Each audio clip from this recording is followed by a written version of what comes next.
Catherine, welcome to the podcast. Thank you so much for having me, Krista. It's an honor to be here. Oh, I'm so delighted to have you. You are such an impressive woman. So I can't wait to unpack the entirety of your life story and all the wonderful things you're doing in the world to help us be more conscious and more aware and more in our power every day. I'm very excited to have this conversation with you. I'm really curious about everyone's early childhood experience with religion, spirituality, or nothing at all, and then bring us forward to kind of where you ground yourself today, sort of where your main beliefs stand and what's going on with your daily practices. So what was that journey for you like? I was raised Christian. We'd say grace before every meal, and every night before bed, my mom would have us say the Lord's Prayer. Mm-hmm. And we would go to church, and my mom would basically go wherever she liked the person who was leading the church. And I moved every 2 years of my life, and I actually found the most kind of religious moments or spiritual moments growing up, it was at the cottage, in nature and the earth, on being with the earth and in the earth and playing in the water. And those were the moments that kind of I really felt were spiritual, not as much in the traditional church sense. And you know, in terms of my spirituality, it's really evolved over time. I was introduced to something called the Enneagram, which provided a real portal. I was also introduced to astrology, and my astrology has a lot to do with the healing of collective karma. So one of my mentors said to me, Catherine, her name's Dr. Beth Hedva, said, you really, and I was involved in Buddhism beforehand. And she said, I think you should really go to this session with Lama Alioni at Terra Mandala. This was during COVID. And I went, and I was instantly magnetized to this place called Terra Mandala in Colorado. And I now actually sit on the board of that organization as well. And it had to do with understanding my astrology, understanding what called me. And it's all about the empowered feminine, the divine feminine, and how do we all embody the divine feminine. So I was kind of, and I believe in, I've also trained in yoga. So I also like the Bhagavad Gita, and I believe every religion, source of spirituality, has something to teach us. I also study ancient Egypt and numbers. So I believe in the intersection of spirituality. Where there's truth, there's many different lenses to it. Where there's spirit, there's many different perspectives to it. It's almost like a prism. And so I love that. My spiritual journey, and I definitely feel like I found a spiritual home in my Buddhist practices around the empowered feminine and embodied feminine. And I think that's actually what's been called for at this time, more so than everything. And what's interesting, Krista, it's not separate from our work. No. That calling is so urgent, and it's so interesting how it's percolating currently through the collective in varying different ways, and how women are understanding that in order for us to shift this paradigm, it's really going to take all of us to do it. So we all have to do our work in our own spaces to get this going, and I think to change this paradigm and shift this dynamic that I think is going to be necessary for us to find balance as a basically as a species, I think. Very much so. And the balance, and I have two sons, and the balance of the feminine and masculine that resides within all of us. And also within our business system. So I do a lot of business corporate culture consulting, as you know. And what's interesting is the business research and wisdom traditions, what they point to is the same. For example, one piece of research that I really think is important for people to know is that we should focus 2/3 on our corporate culture, 1/3 on financial success. And I see 2/3 on corporate culture is more like the divine feminine, and 1/3 of that financial part is the divine masculine. The worst performing organizations are those that focus solely on finances. The middle focus solely on culture. And then the alchemy is between the two, is between the masculine and the feminine.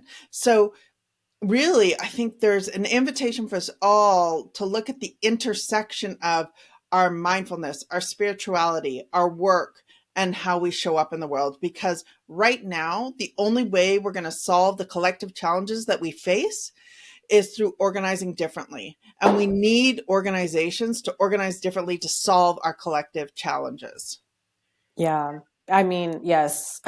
And we'll get way more into that in the interview, but yes, I wholeheartedly agree with all of that.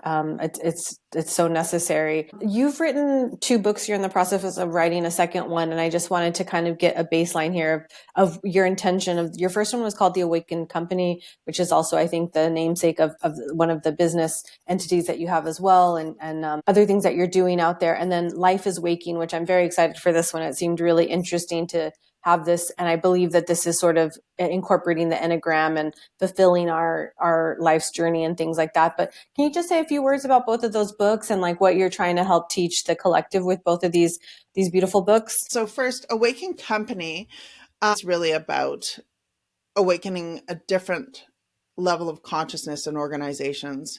Now, for the first time after decades of work, I finally reached a certification based on the Awakened Company. And what does the Awakened Company do? First of all, I just want to give a shout out to my publisher, who's Namaste, who's Eckhart Tolle's publisher. They chose to publish this book because they felt it represented the consciousness that was needed. It was published in 2015, probably way ahead of its time. It was re-released in 2023 on business research, practical know-how. I've built Profit 200 organizations, won awards for best workplaces, et cetera, and wisdom traditions. And it's the intersectionality, which is why I think the book was re-released, because it stands on something that is true, that that stands the test of time. So I speak about how do we awaken ourselves, how do we awaken our relationships, and how do we awaken our corporate cultures.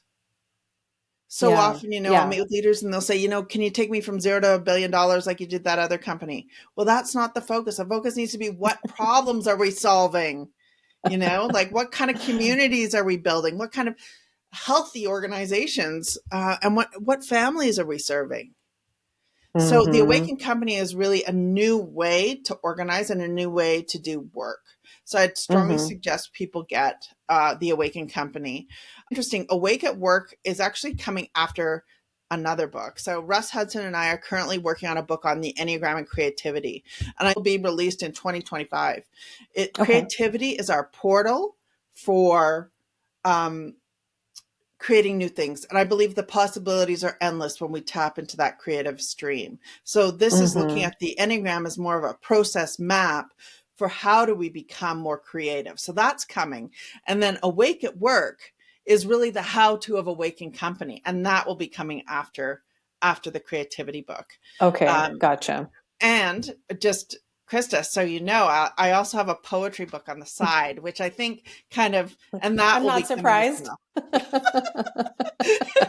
well. What else do you have in your back pocket? Oh, don't we all have secret back pockets? I think it's Yeah. time, Krista, don't you think it's time for the secrets to come out? Like, I think it's Yes. time for all of the, I can't tell you how many people I know where they have crystals in the side of their jacket. And, it's time for the secrets to come out. So I would invite everybody, Yes. what's like one little thing you could do to serve humanity by letting one of your secrets out.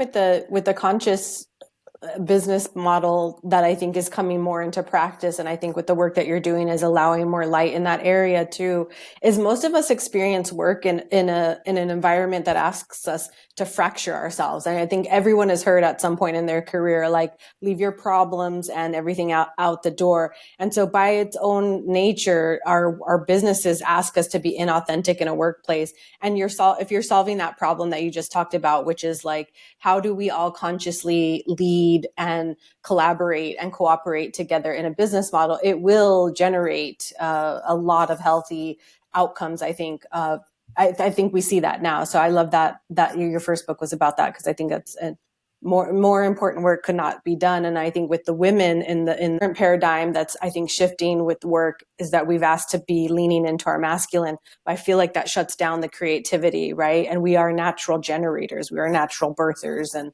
breaking that open in a business sense will, I think, create so much robust growth and change, and like just unleashing women, I think would be really beautiful to see in all of our workspaces.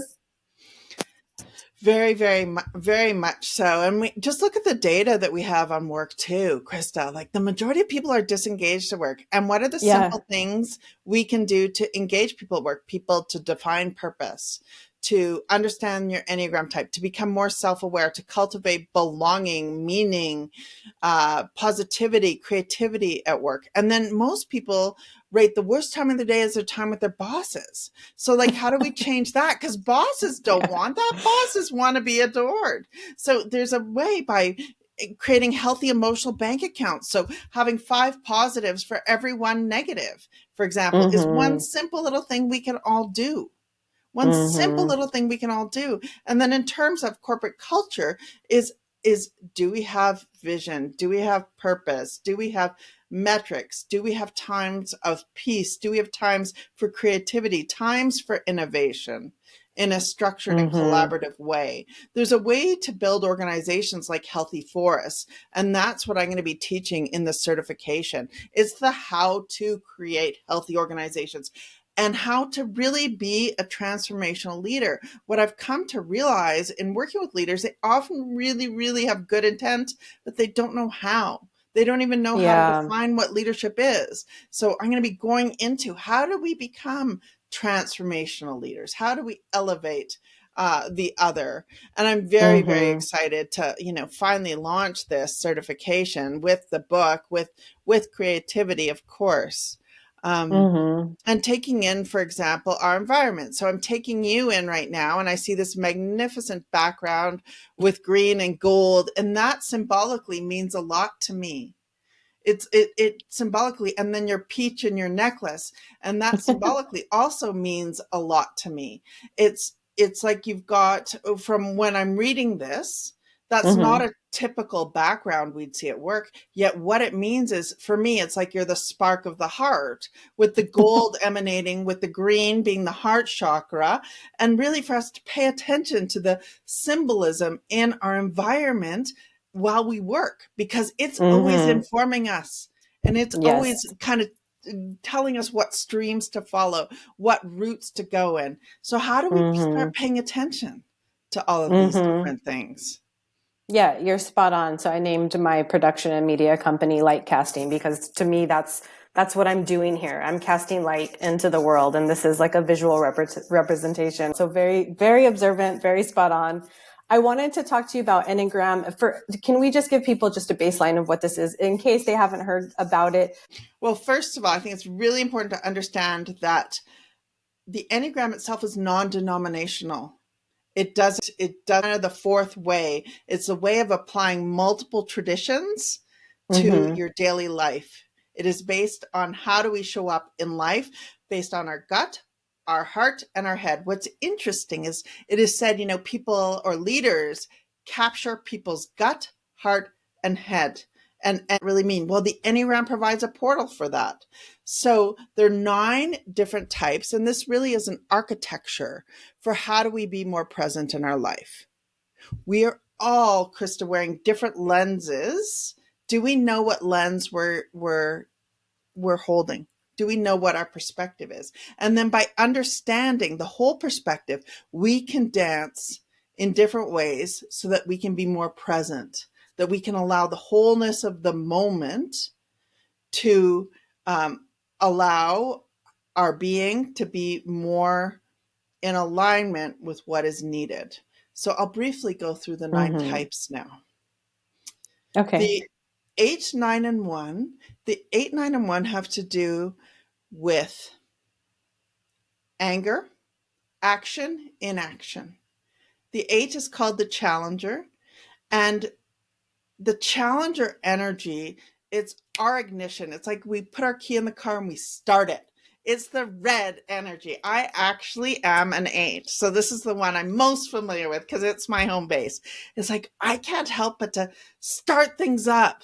However, sometimes I need to remember to get in touch with my vulnerable heart because I'm so busy igniting, empowering that, well, what is this heart really wanting? To pay attention to that. Mm-hmm. Then the next type is the 9, the peacemaker, very different than the 8. It's the peacemaker is the blending, I would say, of opposites in many ways. Mm. Is those people who love to kind of, they're very grounded and they see the whole plethora of options. So the 8 wants to get things started and the 9 kind of wants to hold space. The 9 won't naturally start up like the 8 will. So you can already feel there might be a different rub between these Yeah. types, right? And Yes, you can then, feel that for sure. mm-hmm. And this is why we need all of us, right? We need all of Mm-hmm. all this entire mandala. Then there's the 1, which is the reformer, and I call these like the red penners of the world. Like they look at a document and they know immediately what is wrong.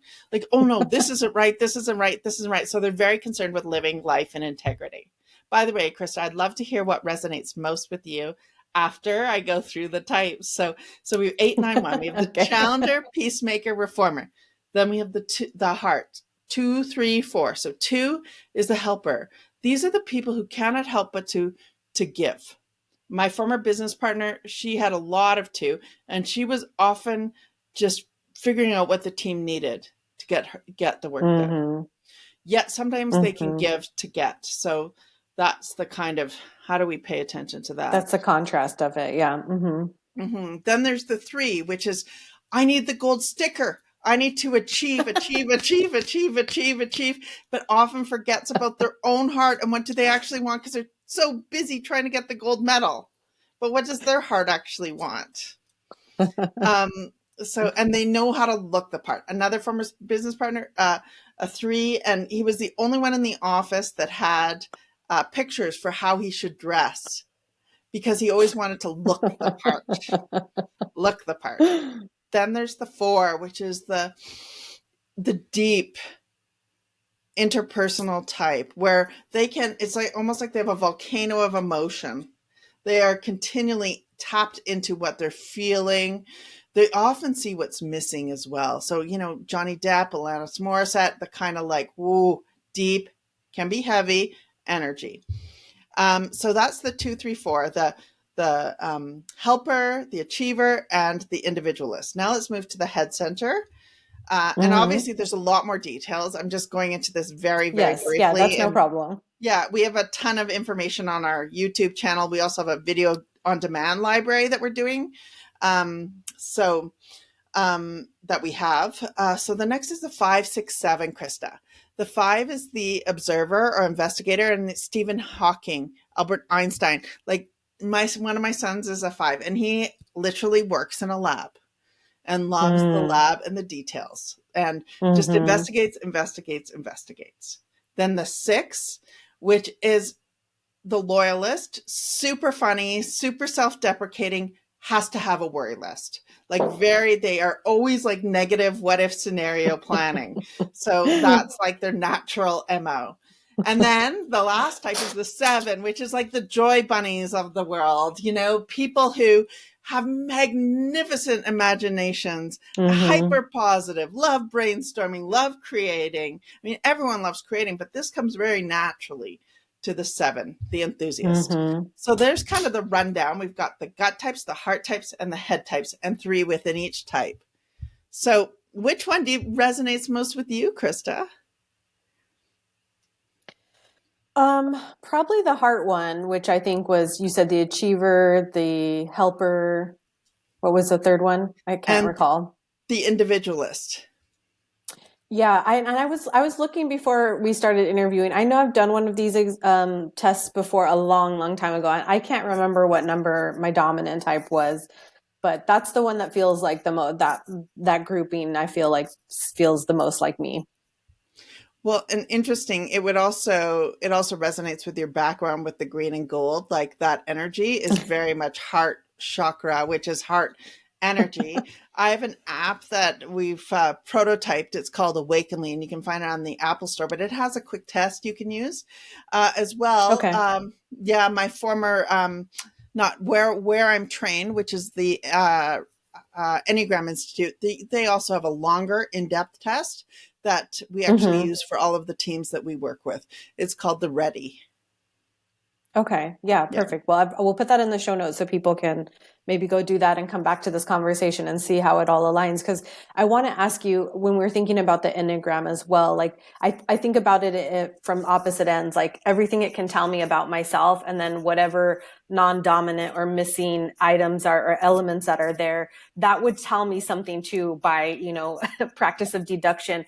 Can you come at that from both sides? Like, what does it tell us for sure? And then what would we be looking for things that it doesn't tell us, or that things that are less pronounced? What a great question. So I really see the Enneagram as different portals, and we all have our Okay. own Enneagram DNA.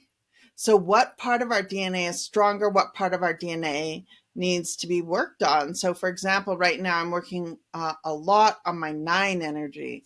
How do I be Mm. more peaceful, more calm, more harmonious, more open perspective? That's the nine energy. So, knowing our lens can be very, very helpful to being a more fulsome human being. Now, what's super interesting is we also do this map with teams. So we create a team diagram and say, okay, the team has a lot Okay. of this energy, not so much this energy. And then teams put in place practices to enliven the energies that they don't have as much Oh, of. I love that. Yeah, it's really, really powerful. And I studied diversity and inclusion at Cornell, and one of the most important pieces, Krista, is Hmm. diversity of thought before anything else. So I mean, how I do think we that's the biggest thing missing in our culture right now that's gotten us to this place that we're at, where we're feeling so divided and separated. And we could just at least get to hearing each other's thoughts first. That would be a great first step.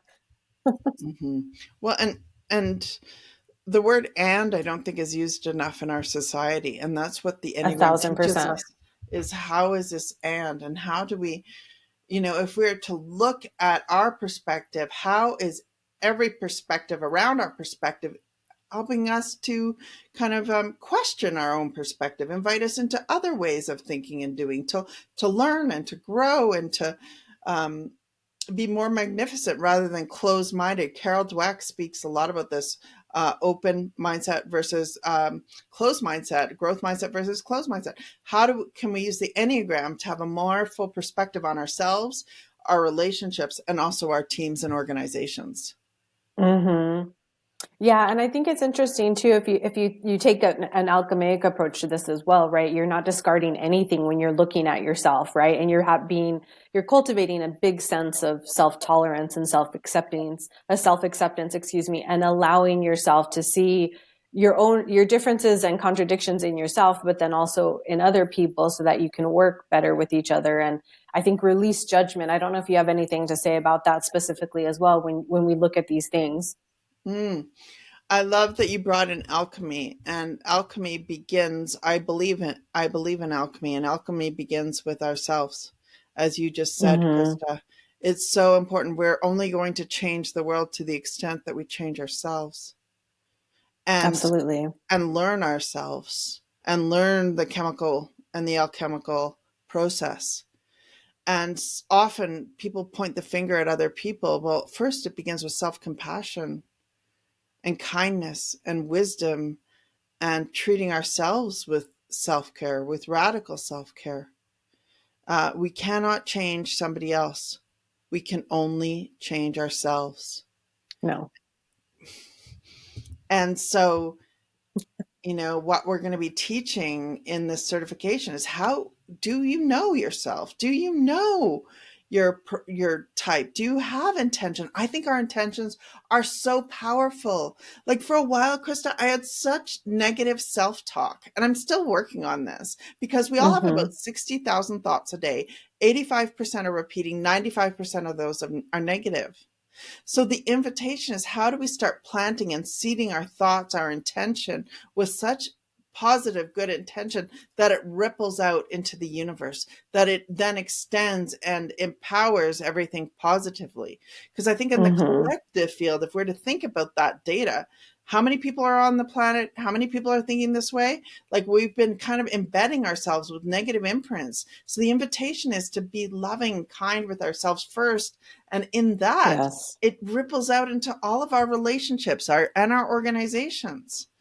Hmm. It's very. for me, it was a powerful realization when I realized that my secret self-talk, when I think about secret, inner, and outer, my secret self-talk was really harsh and really, Mm-hmm. really negative. So I'm really working at changing that. And I realized also it's been very socialized for me as a Yes. woman, like not to speak up, not to voice, not to kind of come with my full energy. Mm-hmm. And I am saying that is happening no longer. It's time to take a stand for um, for the divine feminine, for the empowered feminine, and help future generations. Because if I don't Mm-hmm. do it, if we don't do it, who else is going to do it? You know? Yeah, we have to do this work. It's the most important.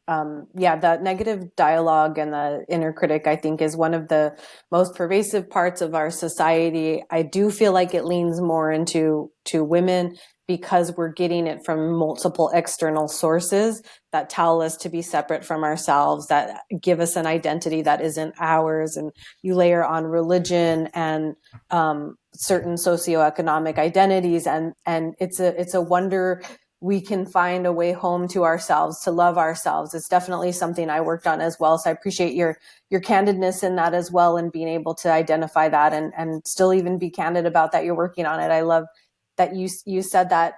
I want to kind of pivot now here to the leadership work and talking about conscious businesses and conscious leadership. And I think the question I want to ask you first is, like, when we're thinking about people awakening, and we can describe it as something very specific on your website. But if we think of it as a spectrum, because in my mind's eye, we're all sort of waking up. We're just not doing it all at the same time, right? So there's always this opportunity for people to awaken more and deeper and into more wisdom.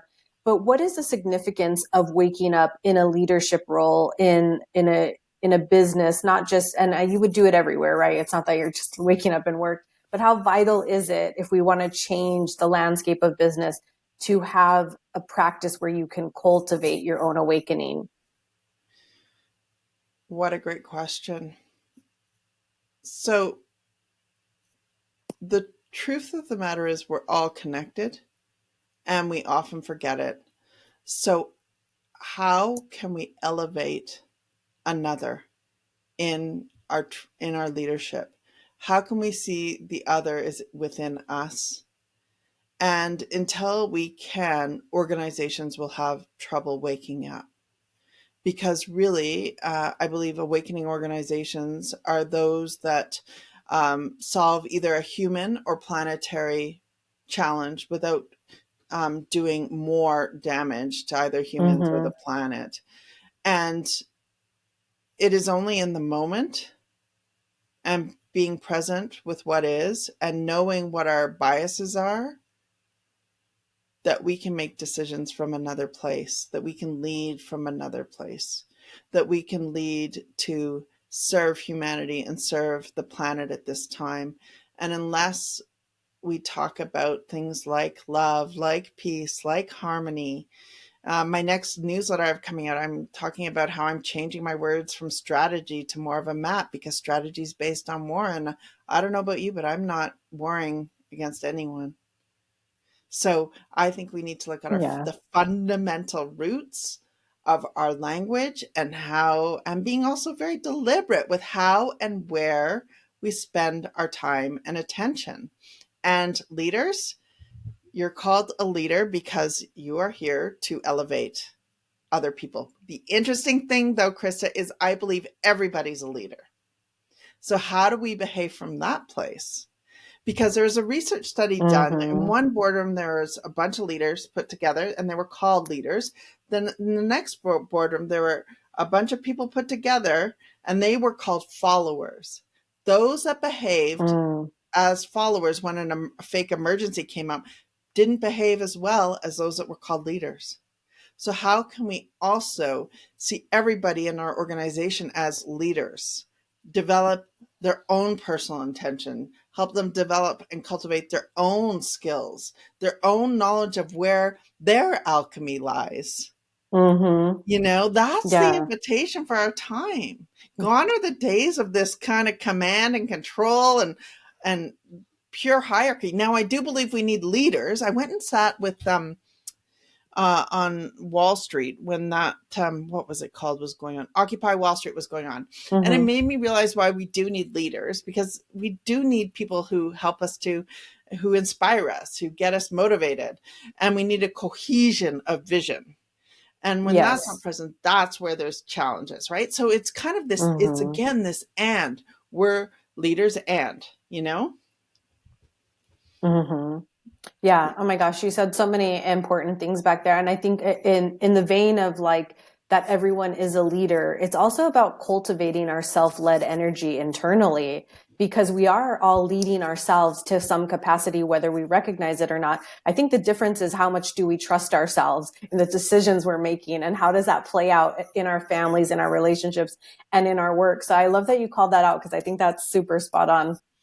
I love the notion of trust, because where trust is, when we trust ourselves, things happen faster. When we trust our A relationships, thousand things percent. happen faster. If we don't trust, then it's like imposing a tax on ourselves. It's like imposing a tax on our relationships.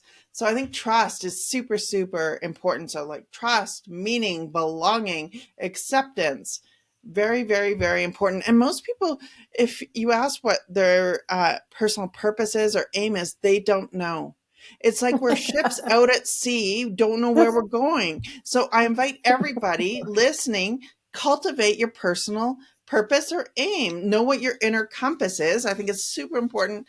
There's not enough time spent on our inner compass to go to what North Star that you want to head to. It's so, so, Mm. so important, Krista. So I invite everybody to consider inner compass, North Star, and the creation of personal purpose and a personal aim. Mm-hmm. Oh my gosh, I love that so much. I could like feel my heart center swirling when you were doing this. I just love that. I really feel like that's so important. And also just because we take ourselves so off course when we aren't looking inward and we aren't cultivating our inner guidance. And even to something you said back there about the work dynamics changing, about people coming in and out of work and how we all work together. Even thinking about like, most of us try to retrofit ourselves into a job instead of like getting into a job and realizing like, this doesn't really align with who I am as a person. And that's okay. Like, maybe let's make a plan to walk away and find a company and a culture that supports, you know, what I believe in, so that I can feel better about the work that I'm doing and contributing to in a different way. But even most of us don't even have that, you know, in an unconscious way, we're just taking jobs that pay the bills. And then, you know, we get too far into it and like the resentments go and like there's no will for productivity, and like all of these really important outcomes for businesses start to slip because we're not even on the individual level sort of addressing that piece of it that allows us to, I think, to circle back to your point, if we're looking at what is our personal life path and our goal, then we can apply that in the different areas of our life, and that will make the biggest difference ever. Mm-hmm. It can make such a huge, huge difference in knowing what our values are. You know, at an Yes. organizational level, I work with a lot of companies on creating vision and creating values. So that's at a collective level, which is many steps beyond personal. Yet on the personal level, we're not. Many people don't have personal Mm-hmm. intention, do not have personal purpose. So the cultivation is to really cultivate personal purpose. Now, I use things like the Enneagram. I also use numerology, which I think is a very interesting way to kind of show us what life path we're on. And I also use a lot of meditation, mindfulness to help us, and also input from our colleagues Mm-hmm. around personal purpose. Mm-hmm. I think it's so, you know, in many ways, organizations are steps. When we don't have personal purpose, we can really blow with the tides. And I want to talk to you, not to you. I want to talk with you. I want to talk with you about something that you said around, what was it? I'm just waiting for it to drop in Yep. on me. There was something that you said that really kind of caught my attention there. Anyway, it's gone. It's gone. Was it retrofitting into a position? Oh, yes, it was. You bingo, Krista. Bingo. Yes, it was. So, and I think that really points to something I speak about in the Awakened Company book. We need to remember our role and relatedness. So our role is not who our value as a human being. And whenever we're with somebody, we must remember we're connected as human beings. The role can be a disconnect, but how do we keep our integrity of being in connection with another human being? Mm, that's beautiful. I don't think most people in our corporate world are thinking about that. But that Well, would change. That would be life changing if if we thought about it in that way. I love that you said that. We're kind of getting close to the end here. I just have a couple more questions in terms of leadership. I wondered if there were one or two things that you think leaders, people, just not just leaders, like we mentioned back there, we're all leaders, right? We're all leading from some direction, whether it's internally or externally or both. What are one or two things that we could be practicing as a conscious practice, as an intention, whatever it is that's sort of rattling around in your heart center or mind about, like, what could we cultivate to be better awakened leaders so that we could have happier teams and more aligned outcomes and better businesses? First is take a breath. Often we're making decisions just without consciousness. And when we cultivate the breath is a portal to more consciousness, more awareness. Really just take a breath. And as we go through doorways, as we take a breath, no personal aim. So every time I go through a doorway, I repeat why I'm here. And it almost calls me to another level. It calls me to another portal. So mindfulness, personal intention, and mind your thoughts. Really, really, really pay attention to your thoughts. What thoughts are you feeding yourself? And obviously to remember we're all connected. And what is the smallest thing you can do to elevate the people that you're with? What is the tiniest little thing? Hmm. I love that question. Everyone should put that like on a post-it on their laptop. Mm-hmm. Mm-hmm. Because it Mm-hmm. also takes ego out of it, right? Which we run in and bump into a lot in corporate settings and business settings and unconscious partnerships and things like that. The ego can really undermine the growth, the expansion, the opportunity, things like that. So I love that you said that. Yeah, it's ultimately, people think, oh, it's a big plan, but we only have our moments. So how do we bring it down to the moment and rest in the present moment and recognize kind of the amazingness of what is here now as leaders? And Mm-hmm. that is the invitation. And then to realize, through the Enneagram, what lens am I bringing? And what other portals are Mm-hmm. asking to be explored versus just my own sunglasses. Yeah, that's beautiful. We'll leave it there. I did want to give you some space because you've got the Awakenly app. You also have your Awakened project. You've got this new certification that you've got going on. So, like, let's tell the audience all the things that they can partake with you in, and what's going on in these next few months as this interview will roll out next month. But I'll hand it back to you for all of that. Thank you so much, Krista. So, the Awaken Company certification, sign up if you're interested in cultivating your leadership, cultivating building healthy organizations, and also see organizations as a force for good. If you're solely interested in just making money, this is not the certification for you. I'm interviewing people. It will be a select like I'm literally hand picking people to do the certification. So sign up for the interview process. As well, we have a number of really, really cool video on demands at Awaken Company. So check those out. We also have ongoing webinar series this month that'll be done by the time this podcast airs, but it will be available on our video on demand. I am working with Dr. Deborah Egerton, who just recently has been published, Enneagram Made Easy, and we have a series on relationships. So join that.